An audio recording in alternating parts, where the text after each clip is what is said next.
Good morning. Welcome to today's meeting of the Assembly Committee on Government Affairs for the 2025 legislative session. Will the Secretary please call the roll?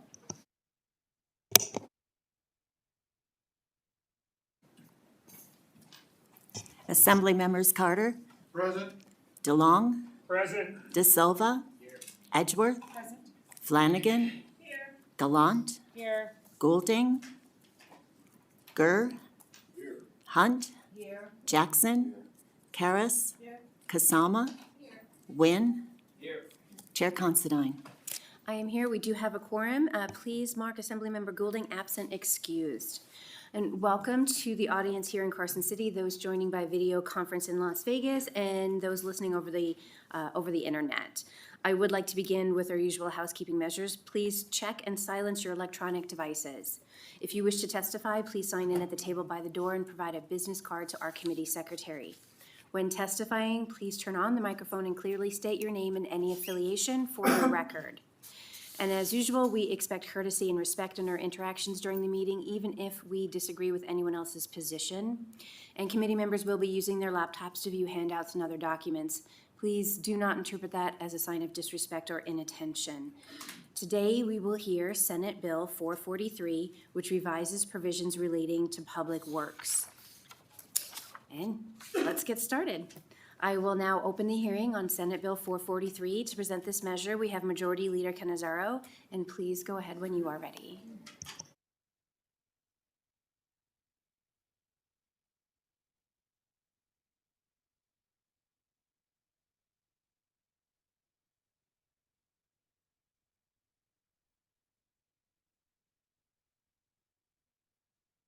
Good morning, Madam Chair and members of the committee. My name is Nicole Cannizzaro, and I proudly represent Senate District 6 in the northwest portion of the Las Vegas Valley and serve as your Senate Majority Leader here in the Nevada Senate.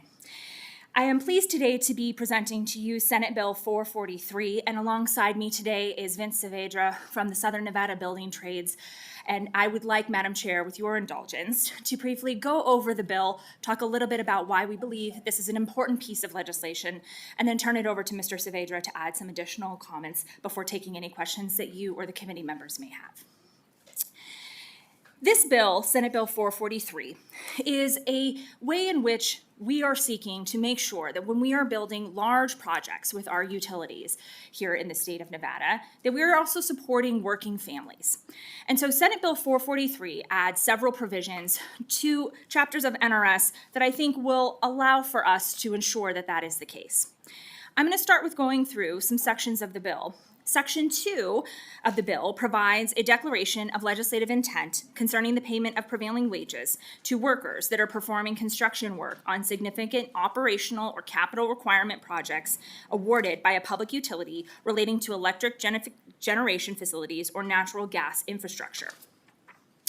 Section 3 defines public utility and significant operational or capital requirement project of natural gas and electric utilities for the purposes of that section. This section further requires a contractor or subcontractor who is awarded a contract for construction work on a significant natural gas infrastructure project by a public utility to comply with prevailing wage provisions applicable to public works, even if the construction work does not qualify otherwise as a public work.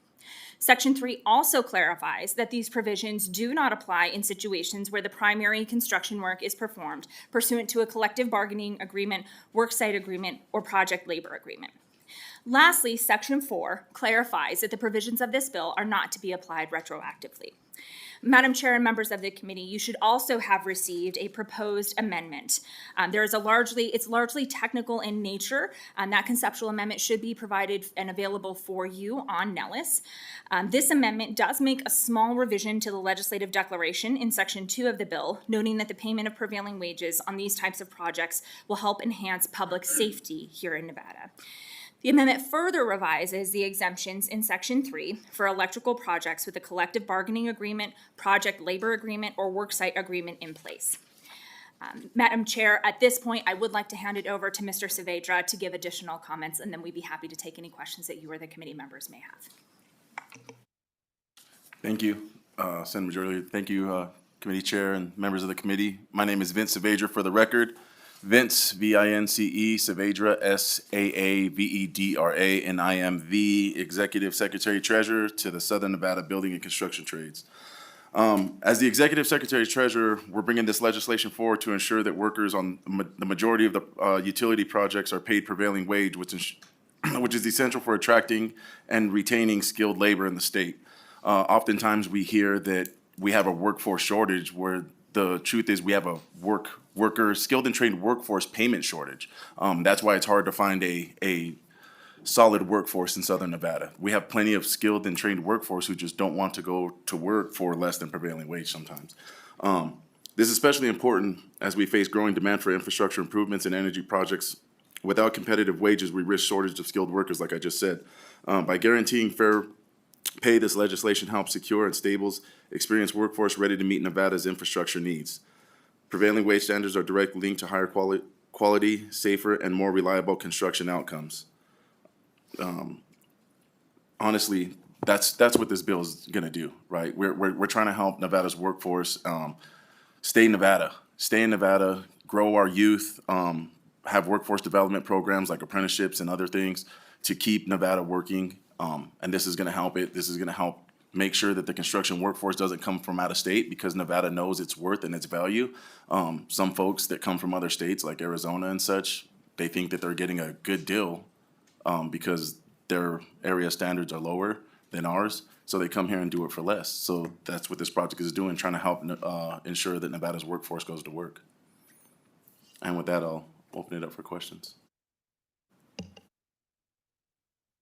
Thank you very much for the presentation. Our first question is from Assemblymember DeLong.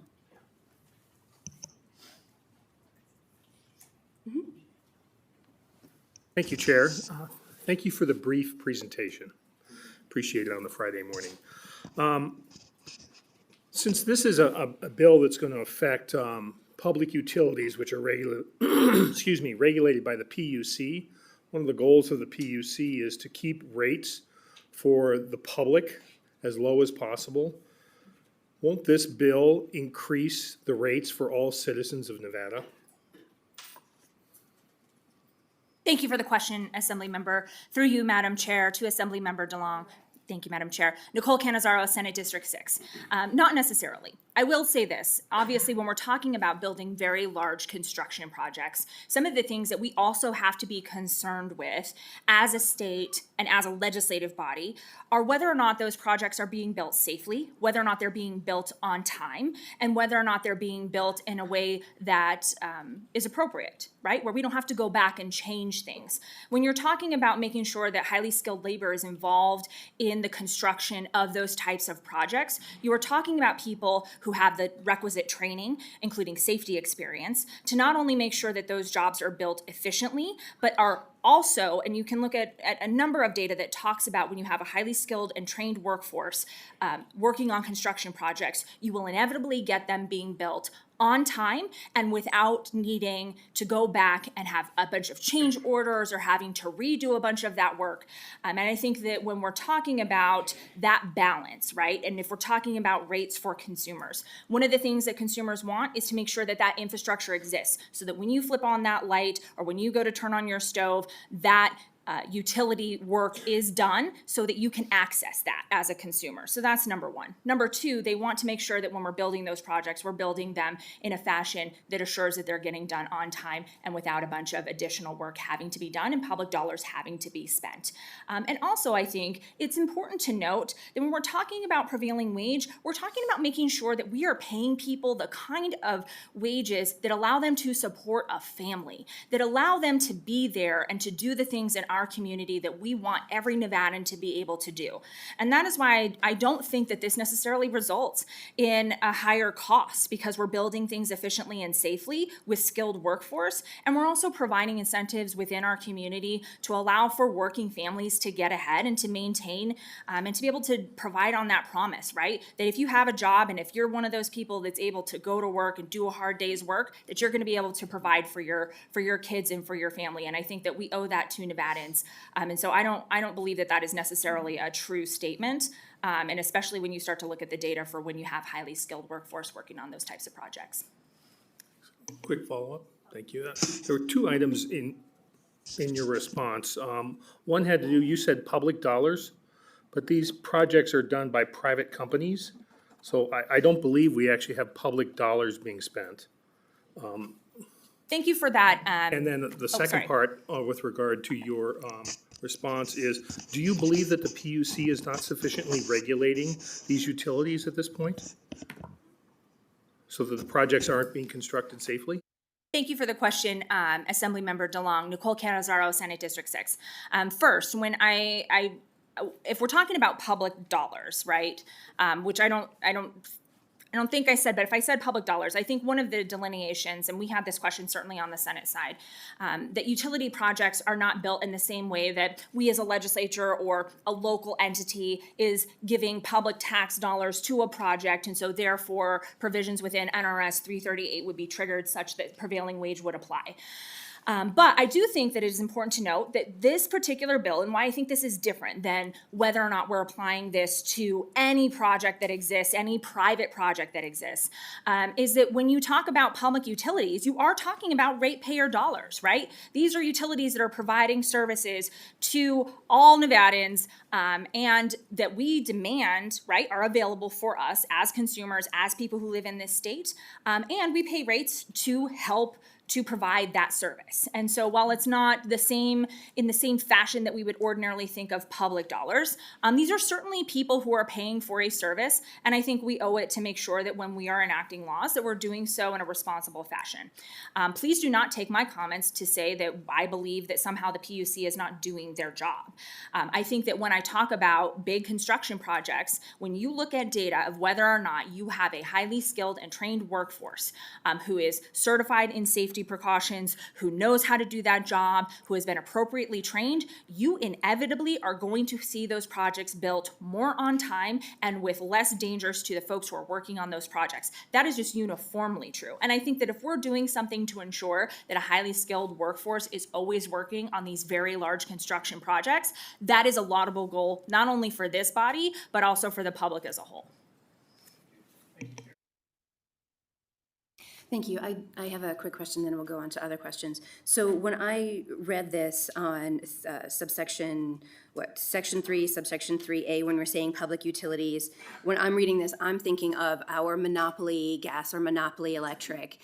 So my question sort of is this include any affiliates or anything else? Because when I look at, including those in my mind that I go to, they have that situation because they are the experts, because we trust in what they do, because they have, the history here, and because they're based, in Nevada where they're doing all that Nevada work. So is it just those, or does it also go out to anyone else? Thank you for that question, Madam Chair. And so when you look at the definitions in 3A for the definition of a public utility, we are really talking about our big public utilities here in this state. And I would also note that this bill does apply to the larger construction projects as a whole. So when you're talking about just work that maybe someone is going out to repair, a line, and I'm certain that we'll hear from some folks in public comment today who can certainly correct me if this is not accurate, and Mr. Saavedra is assuring me that I have this correct. But we're talking about bigger construction projects.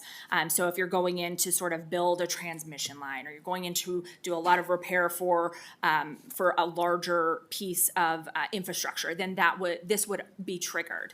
This wouldn't apply to just ordinary maintenance projects, because they wouldn't fall under the definition of a significant operational or capital requirement project. Thank you. Our next question is from Assemblymember Carter. Thank you. As everybody knows, I used to be in this field, and it was quite common to see when you go on these utility projects, both gas pipelines and electric utility upgrades, that there wouldn't be a single Nevada driver's license plate in the whole parking lot. And especially like on the pipelines, you'd see pipeliners with plates from Oklahoma and stuff that they supply their own rigs and really exploiting working men and women. And you see very few young people on these jobs. What does this help with those issues of keeping those construction dollars in Nevada? And does it help with, I know it was mentioned, but I'd like you to expand on it, developing the workforce in Nevada? Thank you for the question, Assemblymember Carter. Nicole Canizaro, Senate District 6. I think the short answer is yes, and I will allow Mr. Saavedra if he wants to add to this. When we talk about prevailing wage, we are talking about making sure that we are, because that requires, right, a survey, that we're paying inconsistent with what is happening here in Nevada.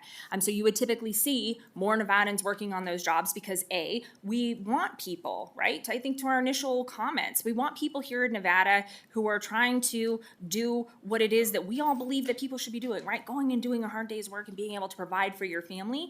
People in Nevada that are working on projects that then would play into that prevailing wage means that we're paying Nevadans what Nevadans need to be able to succeed. And we should be doing that, right? We should just be doing that to help sustain the communities that we have all been elected to represent.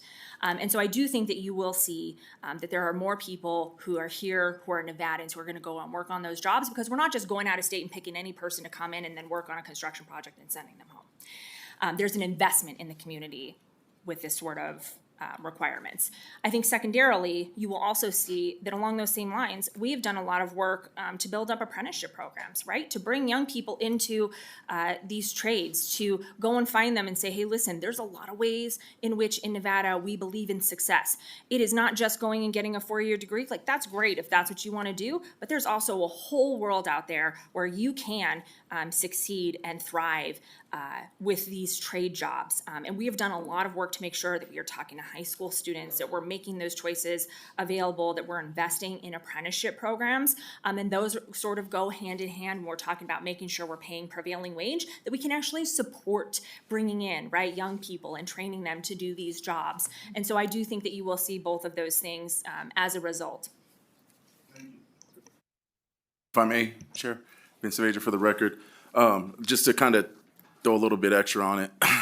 So when we're providing prevailing wage on these projects, it creates an even playing field for all bidders, union, non-union, and everything. And that's, to answer your question, yes, it's to try to keep the work local, because the more opportunities local contractors have to bid and can't get underbid from contractors out of state, with that even playing field, that's the goal, is to try to drive. If we have local contractors bidding the work because they feel that they have an opportunity to win the bid, we're going to have local workforce be on the projects. Thank you. Our next question is from Assemblymember Gallant. Thank you, Chair. Good morning. Thank you for bringing this bill forward. Mr. Saavedra, this question is actually for you in terms of even playing field. So I know earlier in the year, you and I were kind of talking about it, and so I was hoping maybe we could clarify this today in the hearing about the legal definition of bona fide benefits.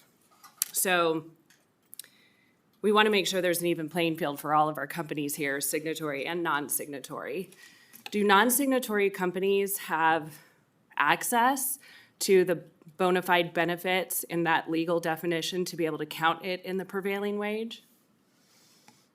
Honestly, I'm not an attorney, and I would defer you to go to your attorneys here, the legislative folks. So, Okay. But yeah, I don't know. So I'm not going to try to speak on behalf of definitions, legal terms are. That is something that we will have to go to legal and get an answer, but we're not prepared to have an answer for that today. Okay, perfect. Thank you so Thank much. Assemblymember Kasama. Thank you, Chair, and thank you, everyone, for being here this morning. My question is, I'm trying to kind of wrap my head around the background of bringing this in. Have there been incidences of construction projects that have been built that were not up to par or failing, or there were issues that maybe prompted this? Thank you for the question, Assemblymember Nicole Canizaro, Senate District 6.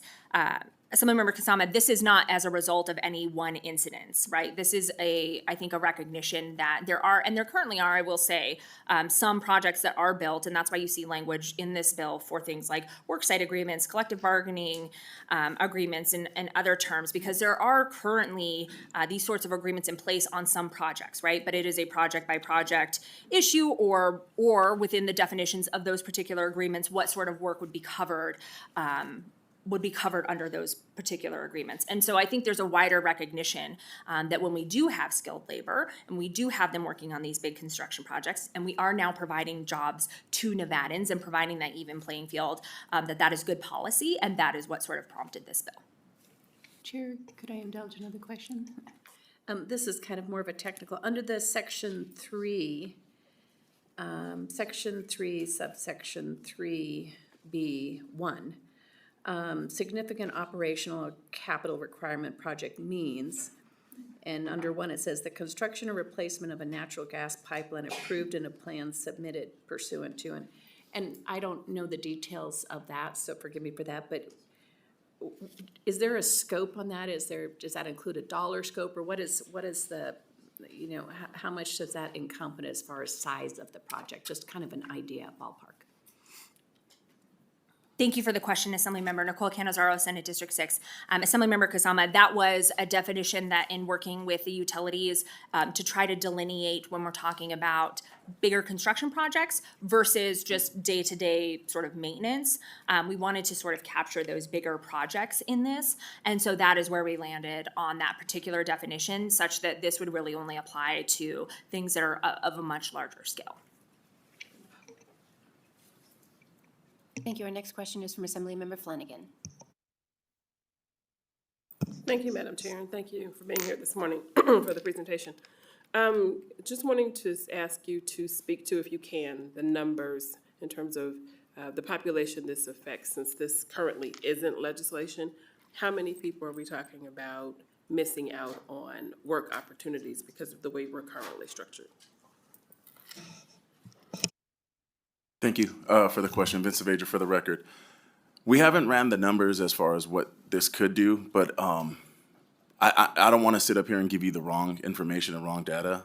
But when we were looking at running something else, we're talking thousands of jobs that go out of state, and that hurts our economy.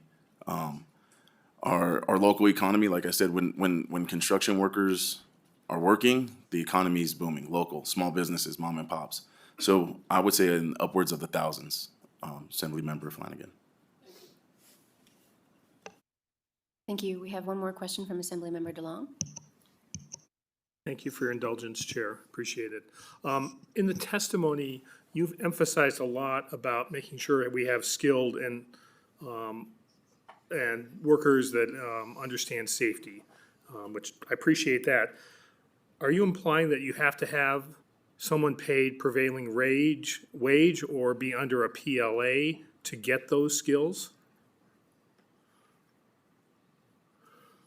Thank you for the question, Assemblymember Nicole Canizaro, Senate District 6. Assemblymember DeLong, what we know is that if you want to pay, if people are skilled in a trade, in a profession, right, you have to pay them appropriately for that knowledge and for that skill set. If you're not willing to pay people, you're not going to get the people who are the most qualified to do things. I am a lawyer by trade. I have a very long history of being in education and a history as a litigator. And when I am working with clients, they are going to have to pay me what it is worth for me to have had that education, for my time and expertise.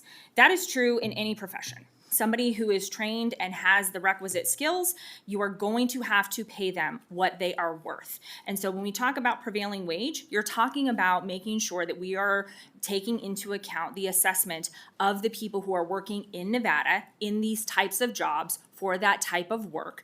And it accounts for, when you're doing a full survey of that, people who are highly skilled and trained and being able to have that ability to pay them what they are worth.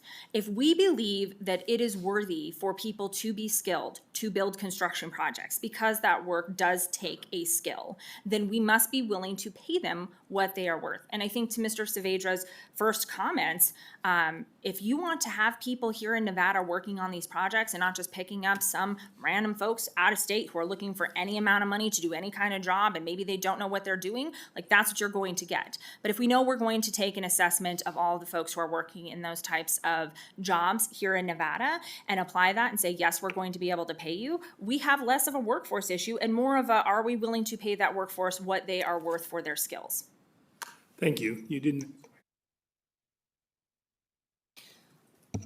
Our next question is from Assemblymember Carter. Thank you for the second bite.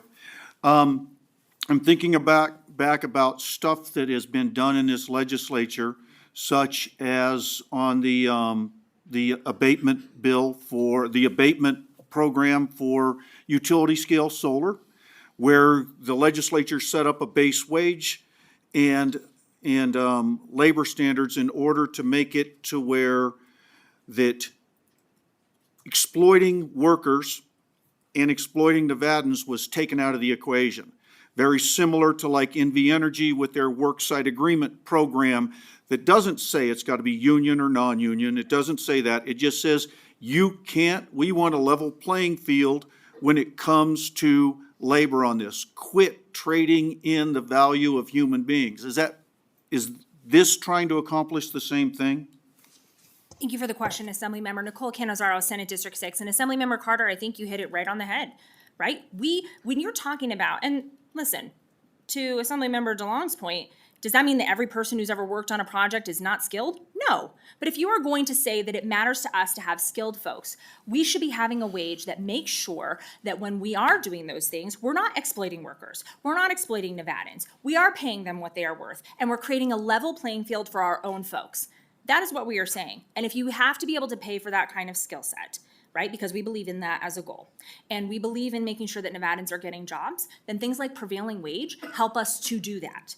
Does that mean that every person who's ever worked on a project isn't skilled? No. But if you believe in having that, then this is something that actually accomplishes allowing us to not exploit workers, to have more Nevadans working, to have that skilled workforce, to make sure that we're doing the kinds of things that if we believe in supporting working families, we should be doing in this building. And I think you nailed it right on the head. Thank you, and that was the last question from our committee. Thank you so much for your presentation. If you'd like to take a step back, we will begin testimony on a bill. As always, testimony can be provided here in person in Carson City, by video conference in Las Vegas, and also via the phone, and instructions for providing that testimony can be found on the agenda. We will begin in testimony in support here in Carson City. Please begin when you're ready. Good morning, Chair, members of the committee. For the record, Tom Morley, T-O-M-M-O-R-L-E-Y, representing Laborers Local 872 and Teamsters Local 631. We're in support of this, and we think it's a good bill and like to see it move forward. We need apprenticeship training. The average construction worker's age now is 45 to 50 years old. We've got to get some fresh blood to keep the trades rolling. And Assemblyman DeLong, I'd like to compliment you on your bolo tie. Let's make it the official tie in Nevada next session. Thank you. Greg Esposito, representing the Nevada State Pipe Trades. In the late 90s, early 2000s, I was actually driving home from my apprenticeship class, and there was a major infrastructure project going on along Sunset. And I watched pipe getting welded every time I would drive past it. And as to Assemblyman Carter's point, every truck, both the company's work trucks and the workers' vehicles, had Arizona plates. It was an experience I found again during the 2020 legislative session. There was a Cinco de Mayo party happened behind Timbers, and a whole bunch of Arizona plates because they had been working on a gas project up here.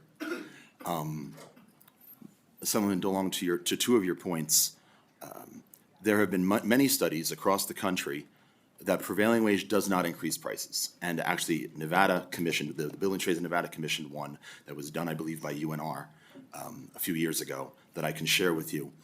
Prevailing wage doesn't increase prices. But I will say there was a fuel project at Apex where we had been in communication with the company, and they had insisted that their welders out of Texas can do just as well as anybody we could provide. Division of Industrial Relations went to the project, inspected their welds, and fortunately, we wound up having to send welders up there to cut out everything they had done because they didn't do them properly. So as far as the quality, I'll trust my local quality far more than anybody from out of state any day. This bill is a good measure towards safety, productivity, responsibility many things, and it serves Nevada well, so I urge your support. Thank you. Good morning, Madam Chair, committee members, Todd Inglesby, the president of Professional Firefighters Nevada. We just want to thank the sponsor. We think this is a huge step in the right direction to ensuring that our public utilities and the projects that they're doing are safe and done safely, and in times of whether it be a natural disaster, emergency, that those utilities are working correctly. And if those utilities are not working correctly, that we still have the people here locally to come back and fix those and get those things working, whether it be when we're in freezing cold temperatures, whether it be in a flood situation, whether it be in a power outage or a wildland fire. We just want to make sure that those things are working to keep our citizens here safe, and we appreciate this bill. Thank you. Good morning, committee. Andy Donahue, Labor Employers Cooperation and Education Trust, in support of the bill. Because for workers, their families, and communities through which these projects pass, we're not just talking about utility lines, we're talking about lifelines to prosperity and stability. And I'm glad to see this bill come forward to recognize the worth of all of those. Thank you.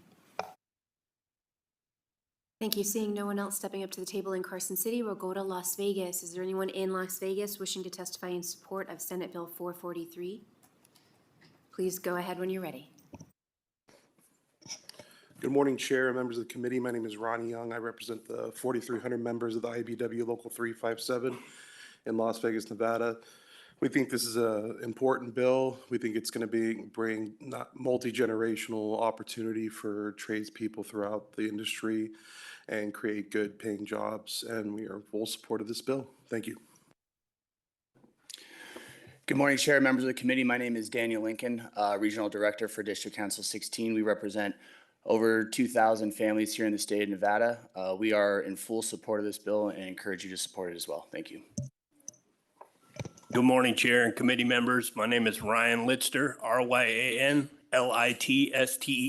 and I'm a business agent with Plumbers and Pipe Fitters Local 525. And I wanted to just point out, as somebody that has worked in the utilities sector for quite a long time, there is a clear difference between construction projects and capital improvement projects as well that need to be considered. A lot of these capital improvement projects are almost as big as a construction project, and these the costs get passed directly onto the rate consumers. That's why you're seeing utilities hiked, whether it's natural gas, power, whatever. And all that needs to be considered, and to Vincent Vader's point, to level the playing field for all contractors. Thank you. Good morning, committee. My name is Donald Heath. I'm born and raised Las Vegas native, and I'm in full support of this bill. Good morning, Chair and committee members. My name is Leslie Patu, PATU, and I'm with the Heat and Frost Insulators Local 135. I'm just here, want to ditto what everybody else has said in support of this bill. Thank you. Is there anyone else in Las Vegas wishing to testify in support of Senate Bill 443? Not seeing anyone coming up to the table. AVH, is there anyone on the lines in support of SB 443? If you would like to testify in support of Senate Bill 443, please press star 9 to take your place in the queue.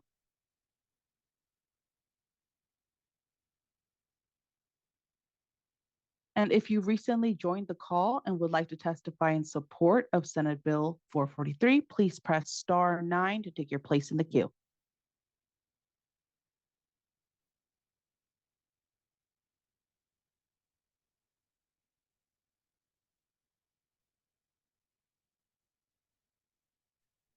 Thank you, Madam Chair and members of the committee. For the record, this is Matt Kremen, C-R-E-M-I-N-S, here today on behalf of the California-Nevada Conference of Operating Engineers in strong support of SB 443, which would ensure the fair payment of construction workers performing natural gas pipeline work and the construction of electric generation facilities by utilities. Ensuring that these projects include strong labor standards will provide a level field for contractors bidding this work, ensure workers are receiving a living wage, and importantly, will ensure apprenticeship opportunities for aspiring workers seeking to pave their way into the middle class and learn a trade. For these reasons and many more listed today, we would urge your support of this measure. Thank you.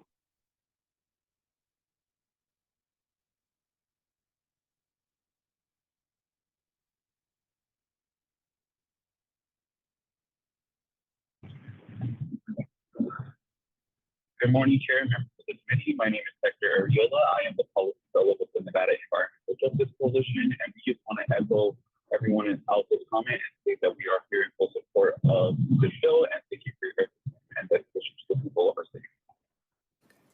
Okay, thank you, caller. I believe that your name was Hector Avila and you were in support. We were having a little trouble hearing you. If I have the information incorrect, if you would please call back.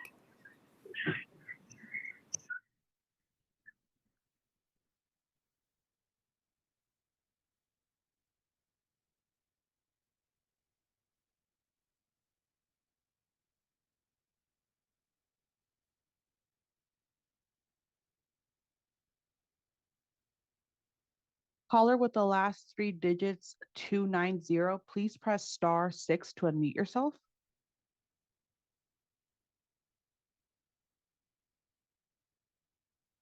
Again, caller, please press *6 to unmute yourself. Good morning, Chair and committee members. For the record, my name is Jeremy Newman. I'm the Senior Assistant Business Manager with IBW Local 396, and I'm here in support of Senate Bill 443 on behalf of all the members of IBW Local 396 and IBW 1245. Thank you.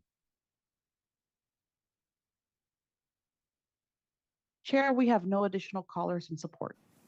Thank you. We will then move on to hear testimony in opposition to Senate Bill 443. Is there anyone here in Carson City wishing to testify in opposition?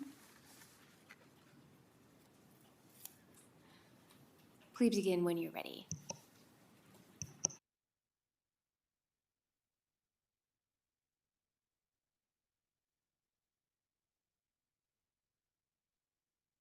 Good morning, Chair, members of the committee. Warren Hardy, representing the Associated Builders and Contractors of Nevada. I'm not happy to be here today. I apologize. One of my least favorite things is speaking in opposition to one of my friend, Senator Canizaro's bills. However, we do have some concerns about this bill. I'll start out by indicating we are in full support of the intent of prevailing wage. When Davis-Bacon was originally created and developed, it was designed to ensure that workers on public works projects were paid a wage that was fair and competitive with what was being paid in the private sector. We've gone now far afield from that in our legislation and in our practice. Our concern with this bill is that this would be an unprecedented expansion of prevailing wage into the private sector.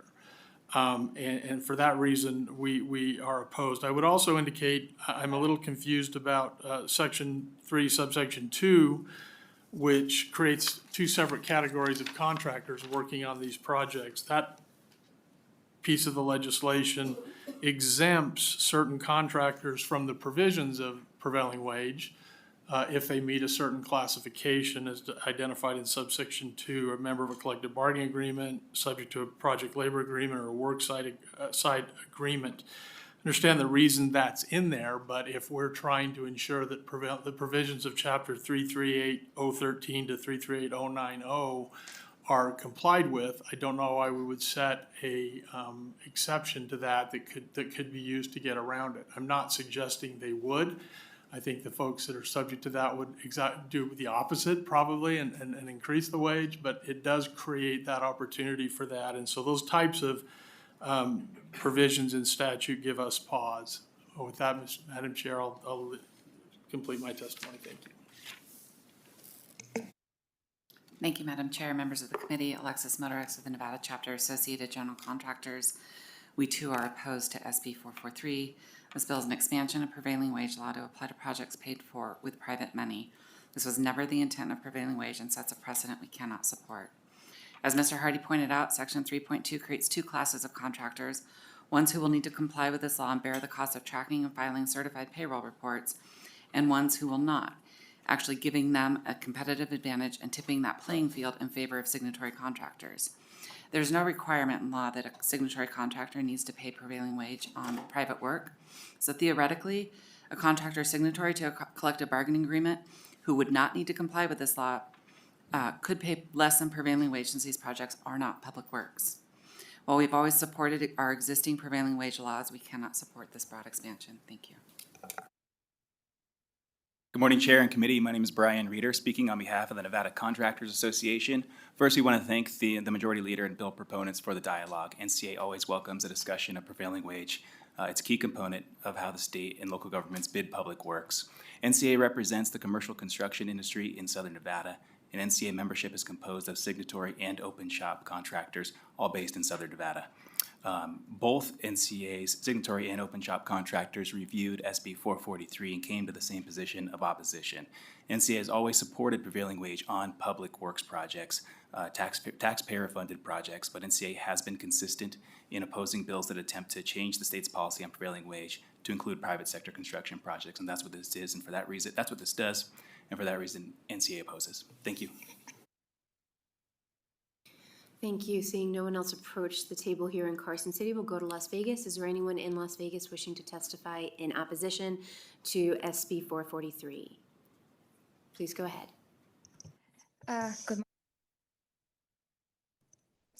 Good morning, Chair Constantine and members of the Assembly Committee. My name is Anahit Baghshetsan. For the record, that is ANAHIT-BAGHSHETSYN, and I'm a research assistant at Nevada Policy. Unfortunately, today we come in the opposition of the bill. As was mentioned before me, this is an unprecedented expansion of the prevailing wage into the private sector, and above creating any discrepancies between the different types of contractors, ultimately these are going to be costs that are going to be passed down to taxpayers. Just in 2009 and 2010 biennium alone, prevailing wage cost $1 billion extra to the taxpayers.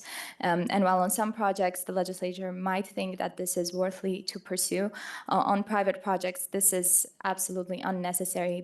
And these are costs that will be passed down to regular families, regular small businesses, and ultimately would harm some economies and some communities. So for those reasons, we stand in opposition today. Thank you so much. Seeing no one else coming up to the table in Las Vegas, AVH, is there anyone on the line in opposition to Senate Bill 443? Chair, the public line is open and working. We have no callers for opposition at this time. Thank you. We will then move to neutral testimony. Is there anyone here in Carson City wishing to testify in the neutral position?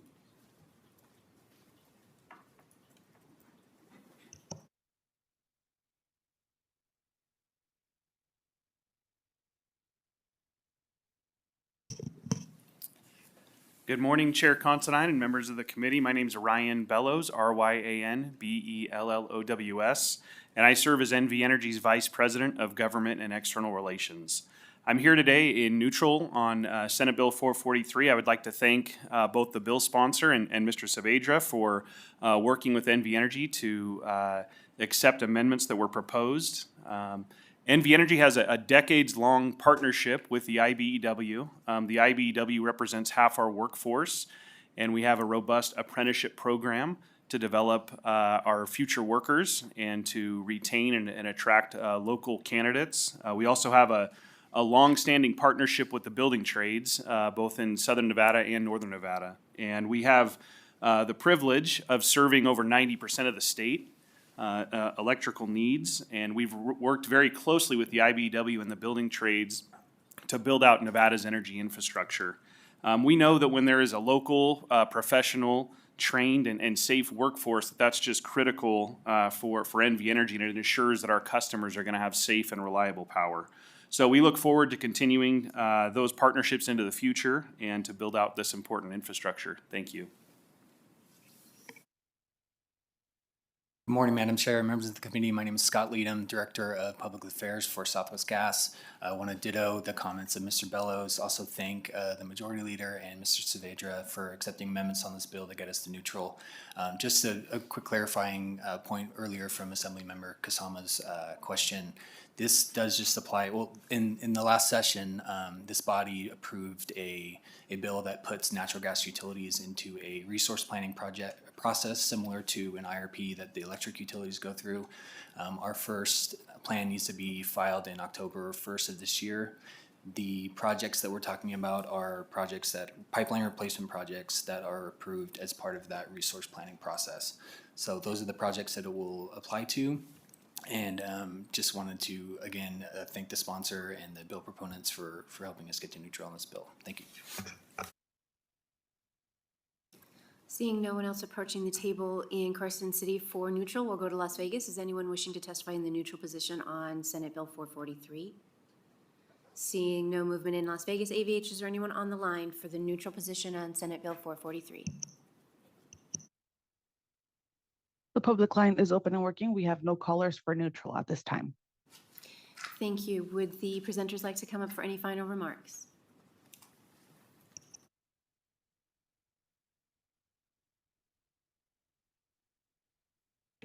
Thank you, Madam Chair. Nicole Canizaro, Senate District 6. Two very quick points. Number one, with respect to Section 3, subsection 2, for the delineation of collective bargaining agreements, worksite agreements, et cetera, many of those there are those sorts of contracts and agreements currently in place. They all pay at least prevailing wage. So we wanted to make sure that we weren't disrupting ongoing agreements that were in place for some of these same projects, right? So we wanted to add in that language to accommodate for that. The second part, I think, also of that piece of it is that the legislative intent here in this bill is to make sure that we are paying at least that, right, on these projects, that is a floor, and that those agreements are not meant to sort of be a workaround to get around that. We made those accommodations in the language of the bill so that we were not disrupting current ongoing agreements that exist that are paying at least prevailing wage. And so I think as a proof point, we know that that can exist, and that can exist in a way that is both responsible to ratepayers and that is workable for utilities and that is providing those types of jobs on these types of projects, because some of those already exist. But absolutely, this is meant to say that we should be paying at least prevailing wage, and that is a floor, and that is what the standard at a very bare minimum should be. The second point, because I think the argument has been made that these are just private construction projects and we shouldn't be applying prevailing wage to them. And we had this question too on the Senate side. I think that my response to that is that we are talking about public utility projects where they are actually, it is different, right? We do not get a choice when you go in to turn on the lights or turn on your stove of where it is you are going to get electric or gas from, right? We don't have that as a consumer. It is not a private industry such that supply and demand work in the same way that we know economically it would work in the free market in a private capacity. These are public utilities that are highly regulated. They are paid for with ratepayer dollars to a large extent. These projects go before the PUC for that. And so I think it is very differently situated than just a private business that is engaging in construction work. And so I think that is why we look at the reasons why prevailing wage applies in the first place, to make sure that we have level playing fields when we're talking about public dollars, to make sure that competitive advantage still exists, and to make sure that we are setting standards. All of those same arguments apply equally, I believe, to the public utility space, and that's why I think this bill makes sense and is not sort of an overreach into private construction in the way that we would ordinarily think. Thank you, Madam Chair. Thank you, Madam Chair. Just wanted to point out, I mean, anything I say is just going to be the layman's terms of what the majority leader said, so just keeping it real. Honestly, to the majority leader's point, the legislative intent wasn't to try to do anything else. Oh, sorry, Vince Saavedra, Executive Secretary Treasurer, Building Trades, for the record. That was it. That was my closing remark, so I appreciate it. Thank you. Appreciate it. Thank you very much for the presentation, and we will now close the hearing on Senate Bill 443. We move to the last item on today's agenda, which is public comment. Public comment is not an opportunity to rehear testimony on a bill, and we ask that you please keep your public comment to topics within the jurisdiction of this committee. As a reminder, members of the public can provide public comment in person or telephonically and may submit public comment up to 24 hours after the meeting. Instructions for providing public comment can be found on the agenda. To call in for public comment today, please dial 888-475-4499. When prompted to provide the meeting ID, enter 827-8990-1626, and then press pound when prompted for a participant ID. Each person will have up to 2 minutes to provide testimony. Please remember to clearly state and spell your name for the record. Is there anyone here in Carson City wishing to provide public comment?